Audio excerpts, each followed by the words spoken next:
제가 주신 말씀을 가지고 정짓, 거짓을 향한 정면 도전이라는 제목으로 하나님 말씀을 나누도록 하겠습니다. 오늘 본문은요, 로마의 이 총독 벨릭스 앞에서 변론하는 부분입니다. 바울이 선포한 이 부활, 우리가 지난주에 살펴봤던 내용이었습니다. 바울은 조금 더 막힘없이 부활을 선포하였습니다. 근데 그 부활에 대해 바리새파와 사두개파 이 진영 사이에 충돌이 일어나게 된 거예요.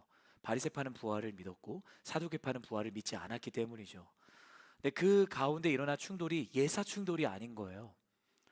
완력이 동원될 정도로 그 충돌이 극에 다다르게 되었고, 그러자 그 충돌을 보고 있던 천부장이 저렇게 되다가 바울이 찢어 죽임을 당하겠다라는 생각을 하고 그 사내들인 공회에서 바울을 빼내어 자신들의 요새 안으로 데리고 갑니다.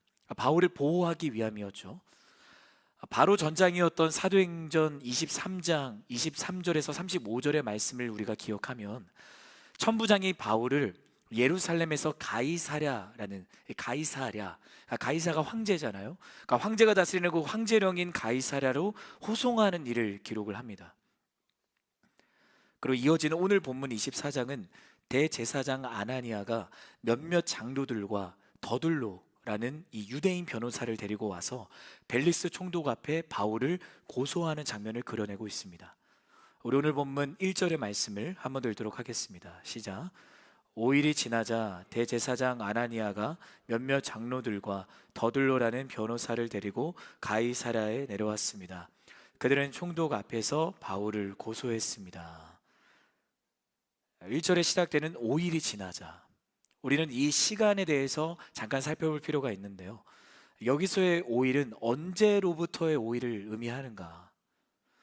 우리가 본문을 좀 더 구체적으로 살펴보면 앞서 말씀드린 대로 바울이 이제 총독부로 호송이 되잖아요. 네, 그러고 나서 이 총독 펠릭스에게 이 천부장이 바울이 이러한 일들이 있었습니다. 그가 어떠한 제목이 있어서 소란을 피웠다고 해서 제가 사내들인 공회를 열어주었고 그 가운데 71명의 회원들과 대제사장 아나니아가 막 그렇게 신문을 했는데 그는 두려워하지 않더라고요. 가만히 보니까 그에게는 아무런 제목이 없어 보이는데 제가 펠릭스 총독 앞에 데려갈 테니 각하가 좀 이것을 판단해 주십시오라고 편지를 썼던 거예요. 그리고 그것을 펠릭스가 봤던 거죠. 펠릭스가 그것을 보고 나서 그가 이 바울이 길리기아 도시의 출신인 것을 알고, 길리기아 도시가 꽤 유명한 도시였잖아요. 그러니까 한 번 더 기회를 줬던 거죠. 제가 이따가 여러분에게 이 펠릭스에 대해서 소개를 하겠지만 그는 되게 이 사람의 눈치를 보는 인생을 살았거든요. 펠릭스라는 이름이 럭키라는 뜻인데 운을 의미하거든요. 그러니까 그가 노예 출신이었고 이 펠릭스가 어쩌다가 운 좋게 이제 총독이 되었던 거예요. 그러다 보니까 사람의 눈치를 보고 사는 인생을 살았고 유대인들과 각종 정치인들의 그 환심을 사는 것이 너무나도 중요했기 때문에 로마 출신, 로마 시민권을 갖고 있던 바울을 당장 죽일 수가 없는 거예요. 그러니까 그것을 지켜야 했던 거죠. 그래서 헤롯이 머물고 있던 관저에다가 그를 5일 동안 가두어 놓습니다. 그 5일이 바로 이 5일이에요. 여러분, 대제사장 아나니아가 이 공회를 소집할 때만 하더라도 얼마나 의기양양해 있었죠. 그죠? 복음을 전하는 바울의 입을 당장이라도 그는 막을 수 있을 것만 같았습니다. 바울이 두려워할 것만 같았어요. 왜냐하면 이 사내들인 공회에서 떨지 않았던 사람이 한 사람도 없었거든요.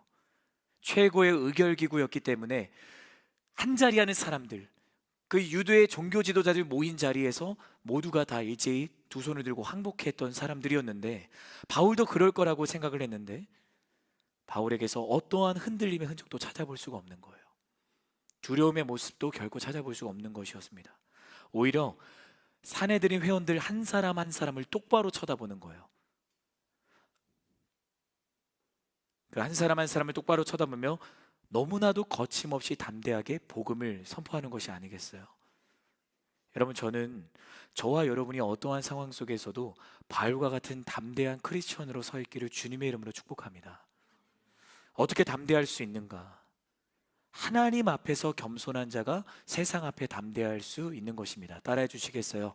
하나님 앞에서 겸손한 자가 세상 앞에 담대할 수 있는 것입니다. 어떻게 보면 맞지 않는 단어인 것만 같아요. 담대함과 겸손함. 이 겸손함과 담대함.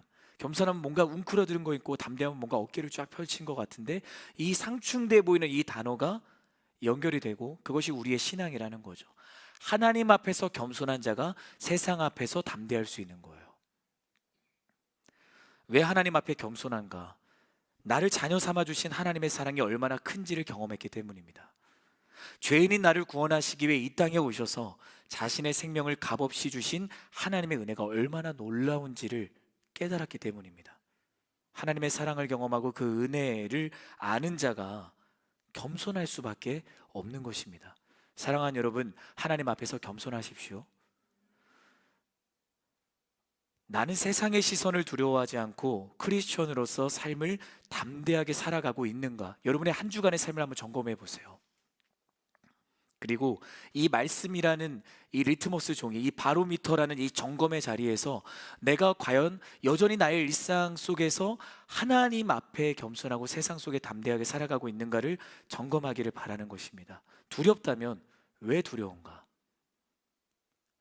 바울이 서 있던 이 사내들인 공회, 우리 역시 세상이라는 사내들인 공회 앞에 서서 우리로 말씀을 따라 순종하는 삶을 어떻게 해서든 무너뜨리려고 하는 대제사장 아나니아와 같은 죄의 유혹과 도전이 있지 않은가? 그런 생각을 할 때가 있어요. 사단의 공격이 늘 똑같으면 어떨까? 예상이 되는 거죠. 뭔가 공격할지를 아는 거예요. 예전에 저도 오락실을 갈 때가 있는데, 그런 격투 게임, 그 철 뭔가 모시기가 있잖아요. 저도 그걸 할 때가 있었는데, 거기에 제 이름과 비슷한 친구가 있어요. 진이라는 친구가 있는데, 네, 저랑은 다르게 되게 아주 우락부락한 친구인데, 그러면서 이제 결투를 하는데 뭔가 예상되는 공격이 있잖아요. 저도 그런 생각을 하게 되는 거예요. 사단의 공격이 늘 똑같으면 어떻게 나를 흔들지 방해할지를 예상할 수 있으면 참 좋았겠다. 마치 스크류테이프 편지에 등장하는 초보 악마 원무드처럼 말이죠. 그러나 여러분 기억하십시오. 사단은 프로입니다. 사단은 프로예요. 우리를 넘어뜨리기 위해서라면 더 달콤하고 악랄한 겉모술수와 관계와 유혹으로 다가오는 것입니다. 여러분, 제가 정말 좋아하는 음식이 있거든요. 아마 여기 많은 지체들이 아실 텐데, 저는 제로콜라를 좋아합니다. 그래서 늘 그런 얘기를 하거든요. 요게 이제 물인데요, 이게 제로콜라 하면 참 좋겠다라는 생각을 할 때가 있어요. 그래서 한번 이제 아내한테 그 얘기를 했다가 된통 혼났던 기억이 있는데요. 제가 그러면서 이 제로콜라에 대해서 막 생로병사에서 막 제로콜라를 먹으면 이렇게 된다, 막 그런 걸 아내가 인스타로 저에게 공유를 해주는 거예요. 그래서 이러면 안 되겠다 싶어가지고 결단을 하고, 주님, 제가 제로콜라로부터 이제 제 마음과 생각을 지키겠습니다 하고 기도하고, 제가 만약 기도 카드를 썼다면 제로콜라로부터 절제하게 하여 주옵소서. 근데 결단하기가 무섭게 제로콜라 보면 그 즉시 마음이 무너지고, 이미 저도 모르게 마시면서 와, 좋다, 이렇게 하고 있는 저를 발견하게 되는 거죠. 우리의 순종의 걸음을 멈추게 할 수만 있다면 더 악랄하고 교묘하게 내 귀에 속삭이는 것이 사단입니다. 내 시선과 마음을 빼앗고자 사단도 최선을 다해요. 하나님도 최선을 다하지만 사단도 최선을 다하는 거예요. 그러니 우리가 매일 매 순간 찾아오는 죄의 도전과 유혹 앞에 무너지지 않기 위해서 내게 허락하신 말씀과 기도의 자리를 최선을 다해 사수해야 되는 것입니다. 내 안에 기쁨이 식어가고 일상 속에 감사를 잃어간다? 여러분, 가만히 두어서는 안 됩니다. 그것은 내 안에 계시는 성령이 나를 향해 경고의 시그널을 주시는 거예요. 너 감사를 잃어서는 안 돼. 기쁨을 잃어서는 안 돼. 게으름과 나태함, 탐욕과 불평, 걱정과 염려, 비교의식과 질투, 교만으로 인해 녹이 슬고 무뎌진 나의 영, 이 잠든 나의 영을 깨우시는 은혜의 알람이 내 안에서 계속 울리고 있는 거예요. 울리는 알람을 끄면 그 순간은 더 잘 수 있죠. 여러분도 그런 경험 있으시잖아요. 따라라라라 울리는데 그거를 또 멈추고 또 자고. 하지만 그 순간은 잘지 몰라도 나의 일상은 어그러지고 망가지는 거잖아요. 울리는 알람에 그 즉시 일어나면 그 순간은 힘들지 몰라도 주어진 하루를 온전하게 누릴 수 있는 것처럼 말입니다. 매일 살아가며 나는 성령이 울리시는 거룩의 알람을 듣고 어떻게 반응하고 있는가? 알람을 듣기 싫어 끄기 바쁜가? 아니면 알람을 듣고 바로 정신을 차리고 일어나는가? 저는 오늘 말씀을 듣는 가운데 우리 안에 거룩의 알람이 울리기를 주님의 이름으로 축복합니다. 알람 듣고 나의 영이 바로 정신을 차리고 깨어나기를 축원합니다. 여러분, 말씀은 기록된 성경 안에만 있는 것이 아닙니다. 하나님의 말씀은 활력이 있습니다. 하나님의 말씀은 생명이 있습니다. 말씀을 통해 하나님이 내게 말을 거시는 거예요. 내 안에 영적인 균열을 일으키시는 것입니다. 여러분 안에 찔림과 부담과 불편함이 있다면 하나님이 여러분에게 사인을 주시는 것이고, 그 가운데 여러분 피하지 말고 도망가지 말고 주님께 여러분의 마음을 여는 하나님의 사람들 되기를 주님의 이름으로 축복합니다. 대제사장 아나니아 역시 사단처럼 프로였던 거예요. 얼마나 많은 사람들이 이 공회 앞에 세워지고 그들을 굴복시켰겠어요. 그런데 지금 자신 앞에 서 있는 바울은 하나도 두려워하지 않는 거예요. 그러니까 이러한 바울의 담대한 모습이 이 대제사장 아나니아가 쌓아 올렸던 자신의 경험치와 힘과 능력을 아무것도 아니게 만들어버리는 거예요. 바울에게 아나니아를 굴복시킬 힘이 있었는가? 아닙니다. 바울이 태어날 때부터 가진 이 로마 시민권과 헬라어에 능통했던 그 능력 때문에 아나니아가 가만히 있었던 걸까? 아닙니다. 바울이 하나님 앞에 겸손한 인생으로 서 있었기 때문입니다. 바울은 자신을 포기하지 않으신 하나님의 사랑을 경험했고요, 자격 없는 자신을 복음을 전하는 도구로 부르신 것이 다 하나님의 은혜라는 것을 기억하고 있었습니다. 그럼 바울의 인생이 어떠했나요? 교회를 핍박하고 제자들과 성도들을 가두고 죽이는 인생이지 않았습니까? 심지어 복음을 전하다가 사람들이 던진 돌에 맞아 순교한 스데반이 있었던 그 현장의 총책임자가 바울이었어요.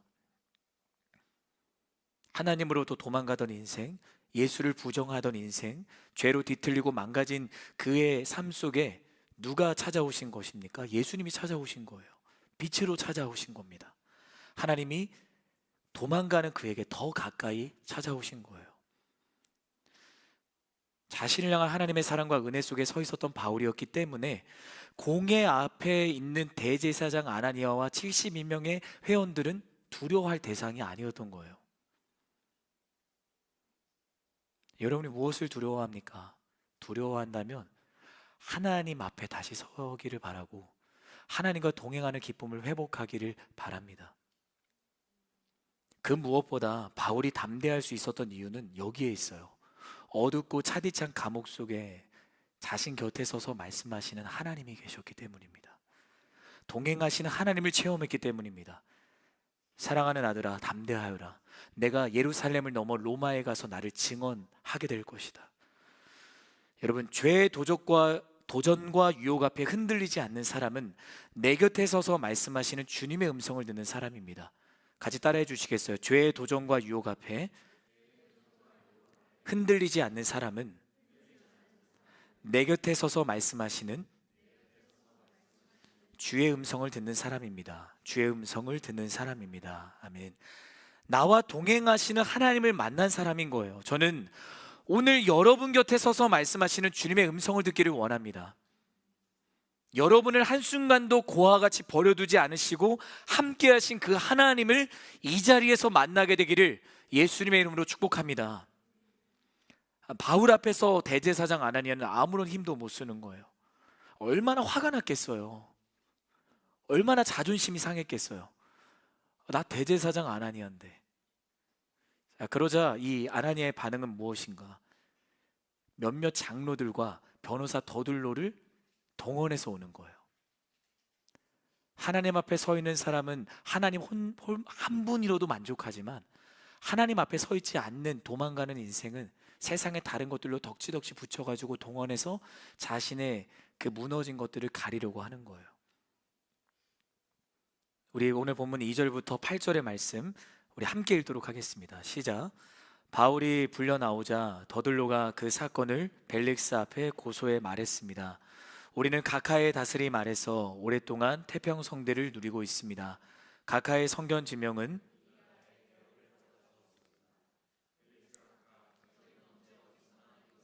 깊은 감사를 드리고 있습니다. 이제 더 이상 각하께 폐가 되지 않도록 간단히 말씀드리겠으니 각하께서는 관용을 베푸셔서 저의 말을 들어주시기 바랍니다.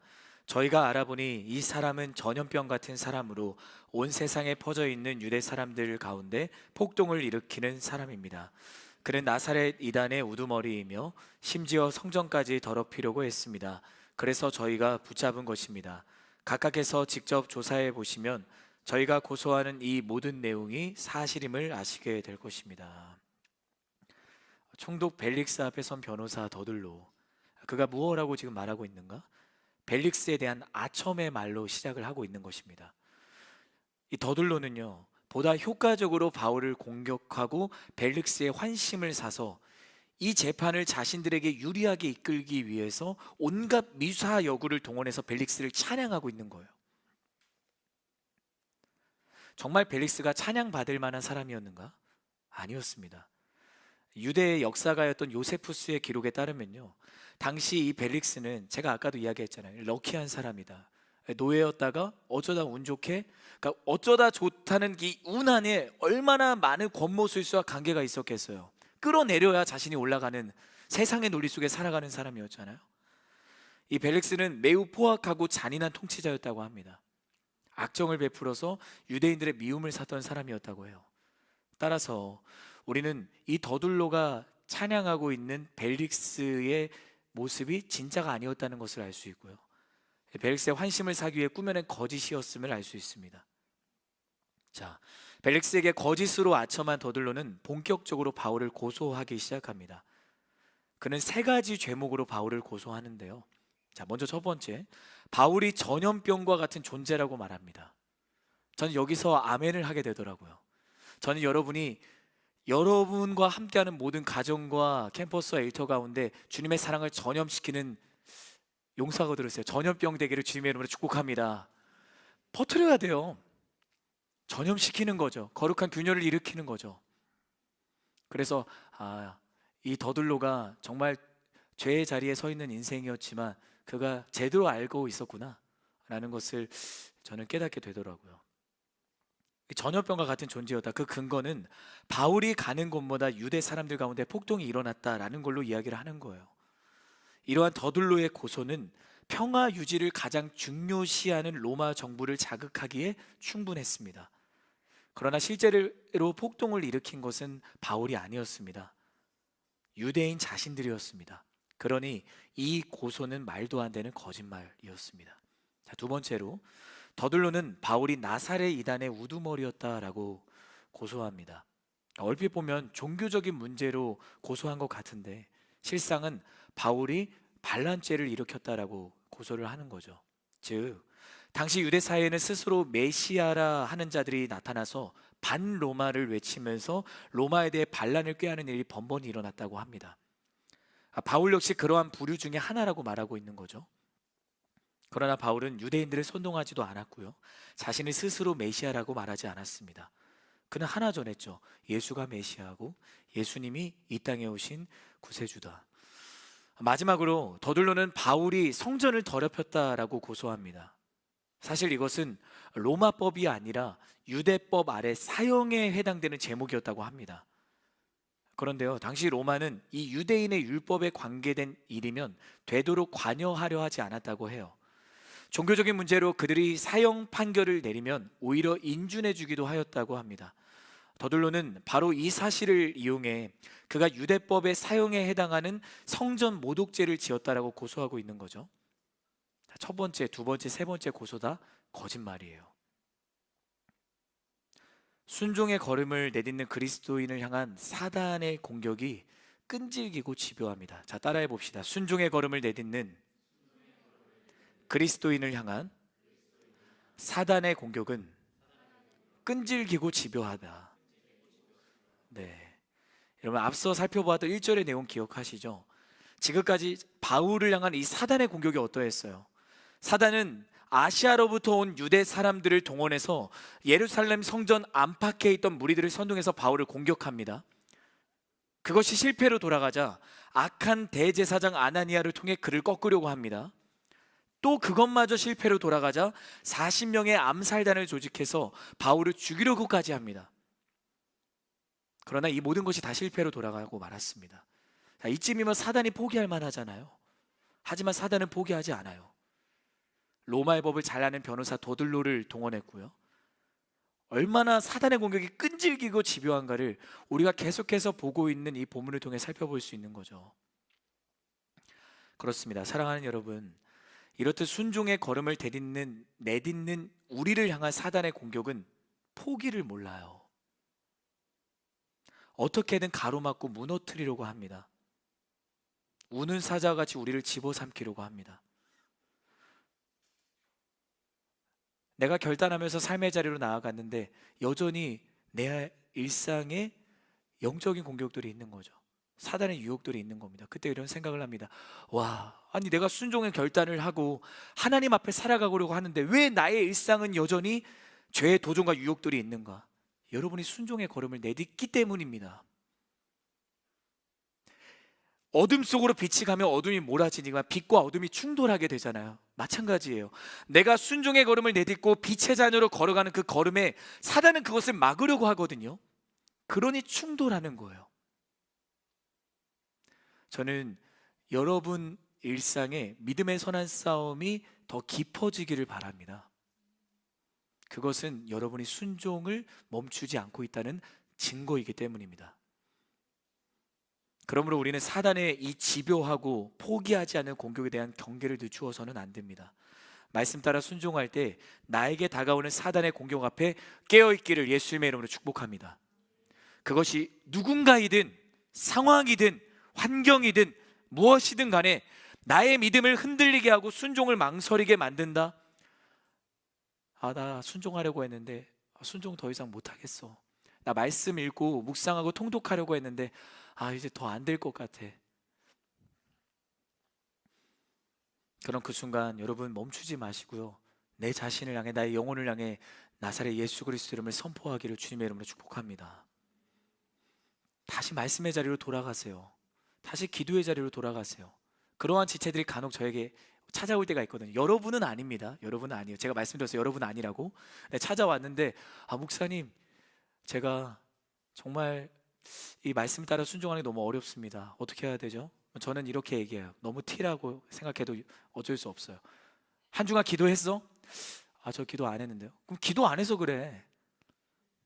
말씀 안 읽어서 그래. 내 안에 우울과 불안이 있다. 하나님이 함께 하시면 주님과 동행하는 인생에는 불안이 찾아올 수가 없습니다. 내 안에 여전히 하나님이 움직이시고 성령이 일하신다면 내 안에 어떠한 두려움과 불안도 엄습할 수가 없는 것입니다. 사랑하는 여러분, 깨어있기를 주님의 이름으로 축원합니다. 말씀과 기도의 자리를 사수하기를 주님의 이름으로 축복합니다. 그리고 여러분 좌우에 있는, 여러분 곁에 있는 동역자들에게 요청하십시오. 나를 위해 기도해 주십시오. 내가 말씀 읽을 수 있도록, 말씀 묵상할 수 있도록, 사랑을 선택할 수 있도록, 기도의 자리를 사수할 수 있도록 나에게 가끔은 호된 말도 해주고 나에게 따끔한 말을 해주는 그런 동역자로 서주세요 라고 요청하는 거죠. 제가 아내에게 가끔 위험한 요청을 하거든요. 여보, 내가 타성에 젖는 것 같으면 나의 볼을 강하게 만져주세요 라고 해요. 볼을 강하게 만져달라고 했어요. 그때 아내의 대답, 아내도 이제 저보다 더 영성이 충만한 삶을 살아갑니다. 그래서 아내는 그렇게 대답하죠. 이미 타성에 젖었는데 볼을 강하게 만져단다고 해서 돌이킬 수 있을까? 그냥 지금부터 타성에 젖지 않도록 몸부림치면 어떨까? 그런 이야기를 하더라고요. 축복합니다. 그러한 동역자가 여러분의 동역자여야 되는 거예요. 좋은 말만 하는 게 동역자인가요? 전 그렇게 생각하지 않습니다. 여러분 곁에 있는 동역자가 여러분을 균열을 일으키는 그런 동역자로 서 있기를 바라고 여러분이 그러한 동역자 되기를 바랍니다. 더들로는 바울을 어떻게 해서든 고소하기 위해 처음부터 끝까지 거짓과 아첨으로 일관을 합니다. 우리는 이 더들로의 거짓으로 충만한 모습을 보면서 사단이 어떠한 존재인가를 기억해야 합니다. 예수님은 복음을 듣지 않고 거절하는 사람들을 향해서 사단이 어떠한 존재인가를 이렇게 말씀을 하시거든요. 우리 요한복음 8장 44절의 말씀을 함께 읽도록 하겠습니다. 시작. 너희는 너희 아비인 마귀에게 속해 있고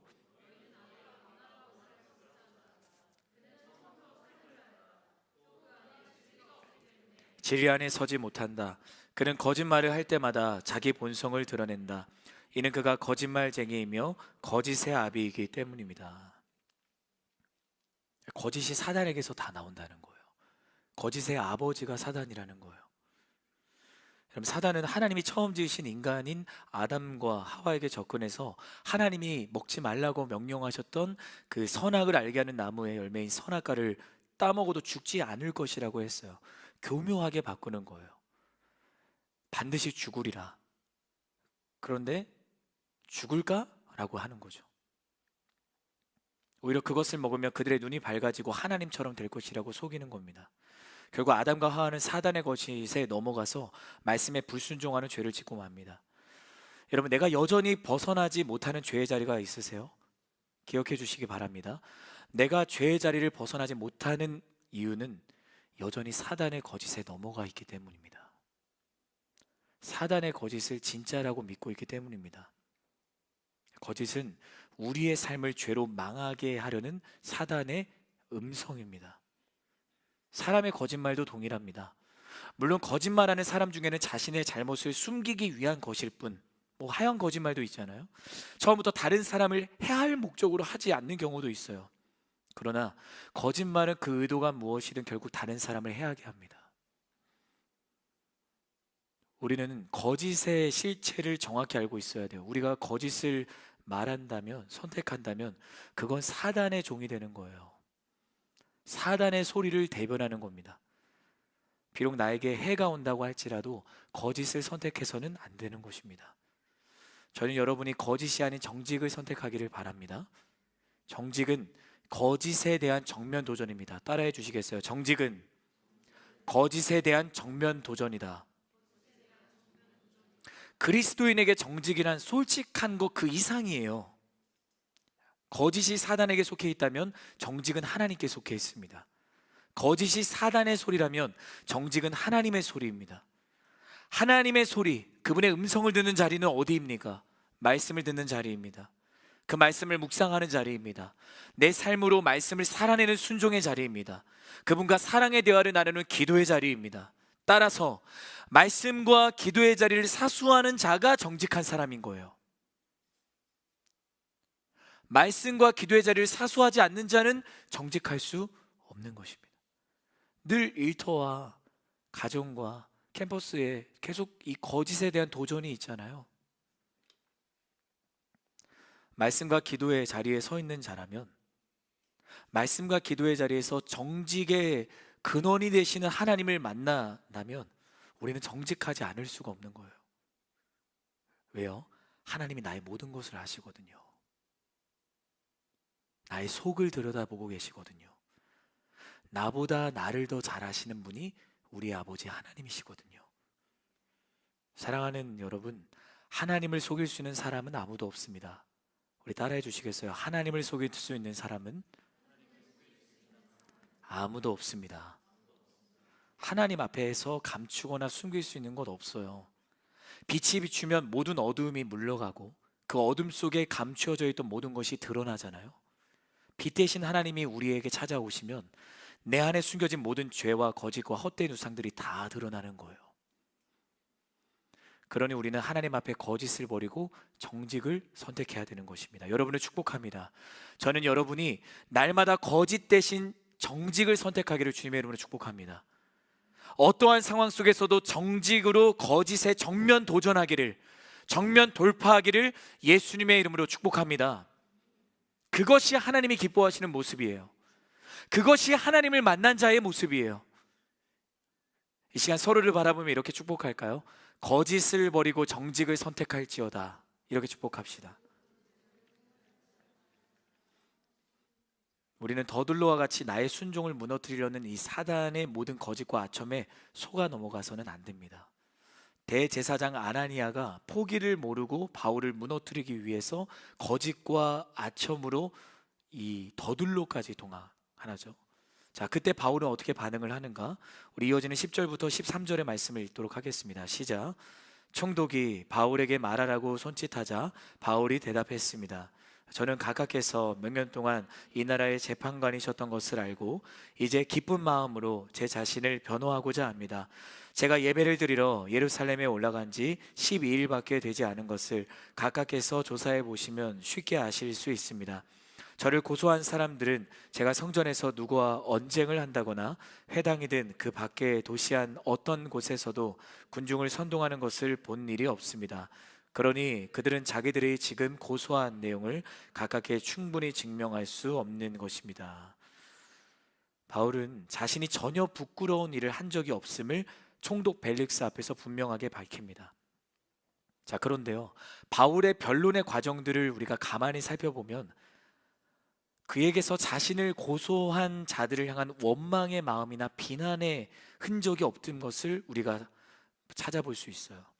그의 변론 속에 나를 이렇게 거짓으로 모함한 이들을 내가 원망합니다, 나는 억울합니다, 그렇게 이야기하지 않아요.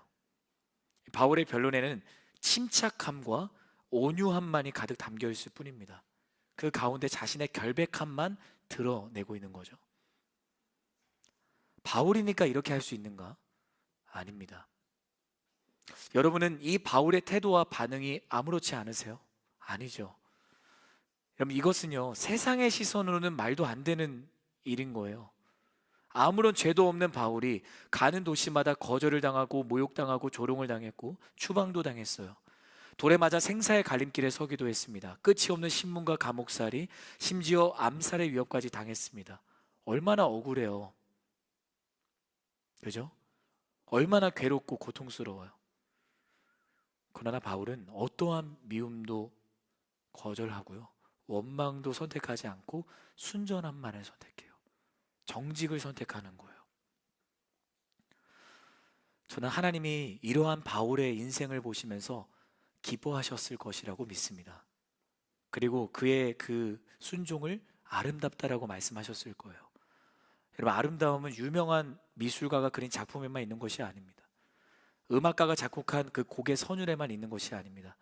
여러분 한 사람 한 사람이 참된 그리스도인답게 설령 억울하게 당하는 고난일지라도, 부당함이 있을지라도 그 가운데 내가 인내하며 미움과 원망을 거절하며 순종의 모습 속에 진정한 하나님이 기뻐하시는 정직을 선택할 때 주님은 나를 보시며 칭찬하시는 거예요. 아름답다라고 말씀을 하시는 거예요. 알아요. 세상 사람들은 그것을 보면서 바보 같다 비웃을지 모르겠죠. 그러나 우리 하나님이 나를 칭찬하시고 우리 하나님이 나를 아름답다라고 말씀하시면 그것으로 족한 것이에요. 여러분을 다시 축복합니다. 저는 여러분의 모든 가정과 일터와 캠퍼스에서 주님을 위해서 받는 고난, 그 고난을 감사하는 사람들 되기를 바랍니다. 순종을 지켜내기 위해 겪는 어려움, 예수님을 따라 사랑을 선택하고 그분을 닮아 섬김을 선택할 때 겪는 괴로움과 억울함, 그러나 미움과 원망과 그 모든 것을 거절하고 인내하면서 기쁨과 감사를 선택하는 그 아름다운 그리스도인 되기를 예수님의 이름으로 축원합니다. 우리 이 시간 서로를 바라보며 다시 한번 축복하겠습니다. 미움을 버린 당신이 아름답습니다. 한 번 더 축복합시다. 원망을 거절한 당신이 아름답습니다.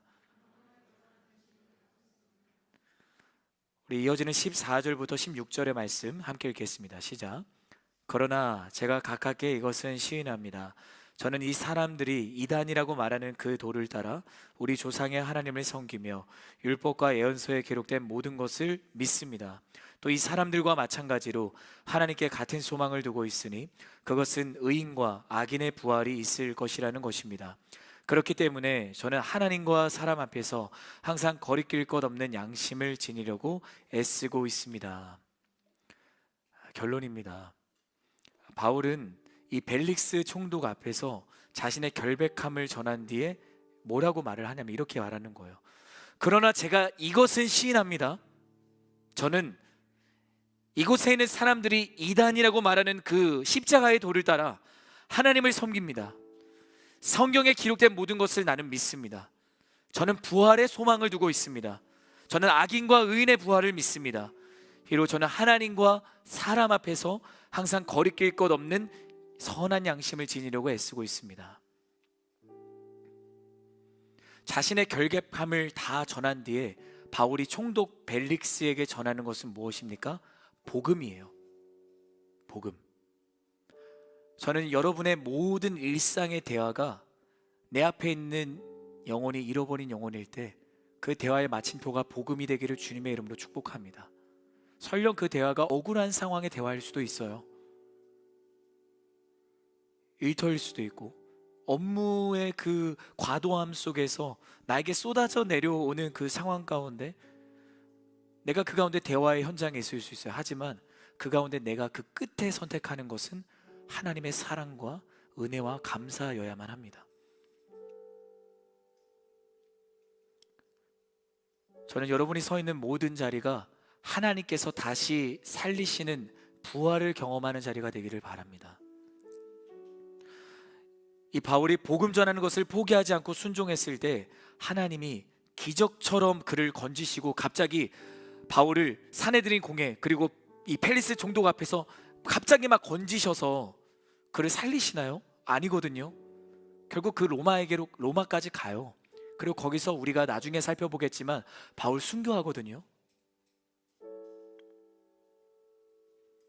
아니, 하나님은 아나니아와 삽비라는 사람들에게 인정받기 위해 온전히 드려야 할 헌금 중에 일부를 감췄을 때 그 즉시 그 자리에서 죽이셨으면서 왜 바울이 순종했을 때 벨릭스와 대제사장 아나니아와 더둘로와 그곳에 있는 복음을 거절하는 이들을 심판하지 않으시는가? 저는 말씀 묵상하면서 그런 생각도 들더라고요. 왜 그때는 기적을 행하셨으면서 지금 거짓을 거절하고 정직을 선택하는 바울의 삶 속에는 기적을 행하시지 않는가? 정말 그렇습니까? 하나님이 지금 벨릭스 앞에 서 있는 바울의 삶에는 기적을 행하시지 않는다고 생각하세요? 아니, 일을 하시기는 하지만 조금만 일하신다고 생각하세요? 그렇지 않습니다. 거짓을 선택할 수밖에 없는 상황 속에 둘러싸여 있으면서도 바울이 정직을 선택하고 있잖아요. 그럼 이것이 하나님이 행하신 기적이 아니면 뭐라고 설명할 수 있나요? 대제사장 아나니아와 더둘로를 비롯한 유대 사람들을 향해 미움과 원망을 쏟아낼 수밖에 없는 상황 속에 바울이 던져져 있잖아요. 그런데 바울은 여전히 부활을 선포하며 미움과 원망을 거절하고 정직을 선택하고 있는 거예요. 자, 이것이 바울 안에 성령이 일하시지 않았다면 무엇으로 이것을 설명할 수 있어요? 그렇습니다. 지금도 하나님은 바울의 삶에 놀라운 기적을 행하십니다. 그리고 그 기적은 바울 자신에게만 있었던 기적이 아니라 재판장에 있었던 아나니아와 더둘로와 총독 벨릭스에게까지 다 베푸신 기적이었어요. 여전히 바울의 입술을 통해 복음이 선포되고 있잖아요.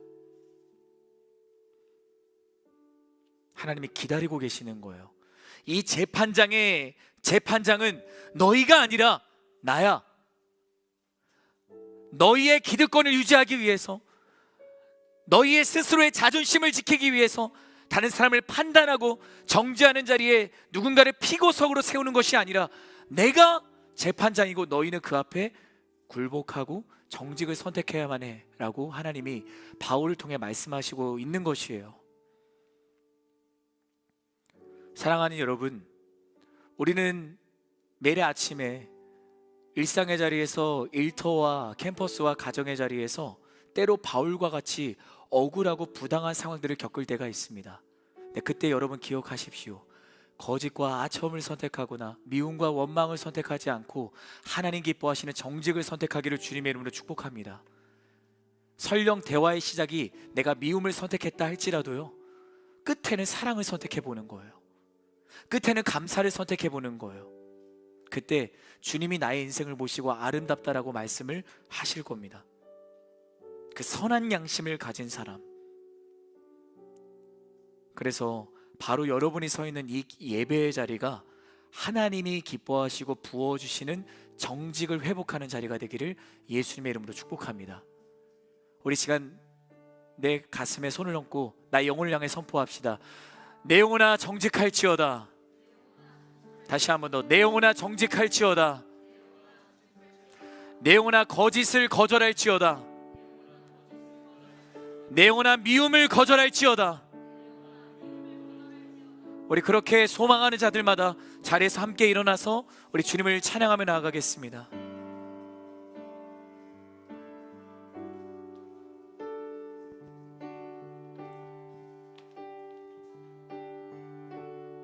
찬양의 열기,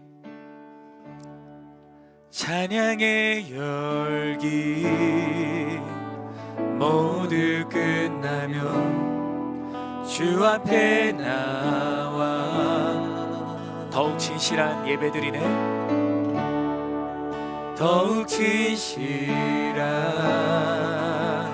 예배드리네.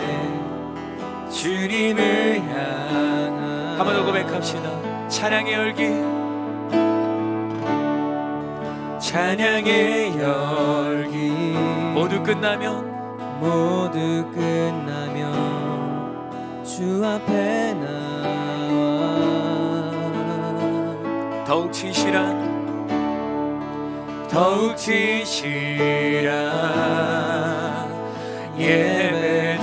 예배드리네. 주님을 향한 노래 이상의 노래 이상의 노래 내 맘 깊은 곳에 주께서 원하신 것 화려한 음악보다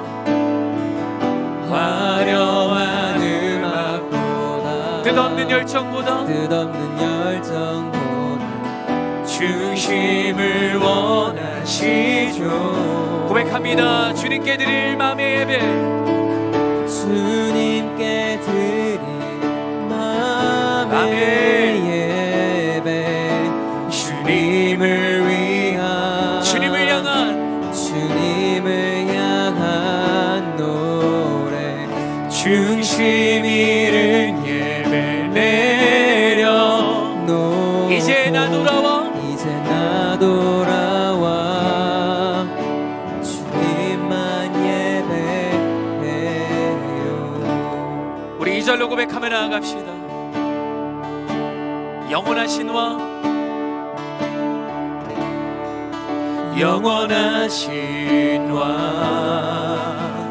표현치 못할 우리 주님을 존귀하십니다. 주님의 존귀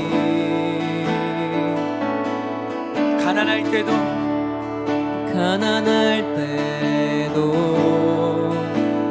연약할 때도 주의 모든 것 노래 이상의 노래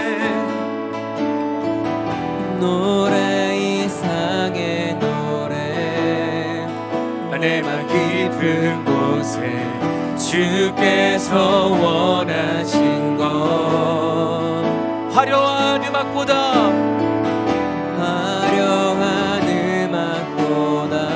아멘. 뜻없는 열정보다 중심을 원하시죠. 주님께 드릴 맘의 예배, 주님께 드릴 마음의 예배,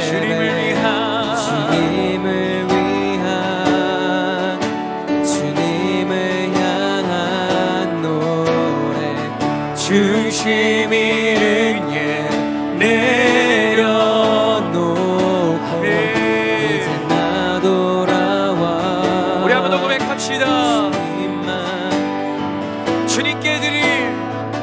주님께 드릴 마음의 예배, 주님을 향한 노래, 중심 잃은 예배 내려놓고 이제 나도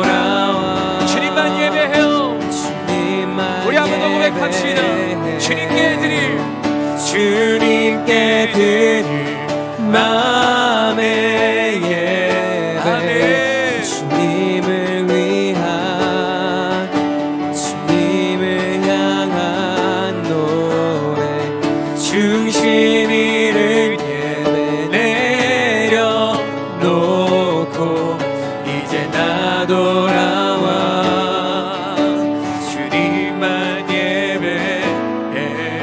우리 시작 기도하기를 원합니다. 기도할 때 하나님 다시 한 번 더 주님 앞에 돌아가게 하여 주시옵소서. 화려한 것이 아니라 하나님이 기뻐하시는 중심 있는 예배자 되게 하여 주옵소서. 모든 거짓과 아첨을 거절하게 하여 주옵소서. 미움과 원망을 거절하게 하여 주옵소서. 내 안에 정직한 영 쏟아 부어 주옵소서. 그 소망하는 자들마다 주님의 이름 한번 외치고 우리 기도하며 나가겠습니다. 기도합시다. 주여, 사랑하는 주님, 내 안에 정직한 영 허락하여 주옵소서. 거짓과 점을 거절하고 원망과 미움을 거절합니다. 내 영혼아 정직할지어다. 내 영혼아 정직할지어다. 대제사장 하나가 거들러 펠릭스와 같이 내가 거친 새내 마음과 시선을 빼앗기지 않기를 원합니다.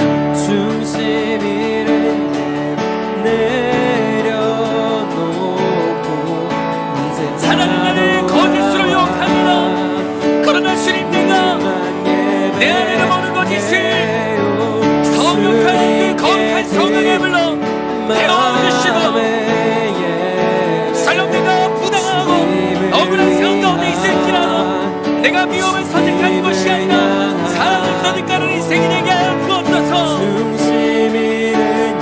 하나님 내가 이 가운데 내 안에 정직한 영을 허락하여 주옵소서. 내 안에 정직한 영을 허락하여 주옵소서. 내 마음 가운데 성령이 일하여 주옵소서. 주님께 드릴 아멘. 주님을 위한 주님을 향한 무너져 있던 정직의 자리가 회복되기를 원합니다. 중심 잃은 예배 사랑하는 주님 가운데 말씀하여 주옵소서. 이제 나 돌아와 하나님을 속일 수 있는 사람은 아무도 없습니다.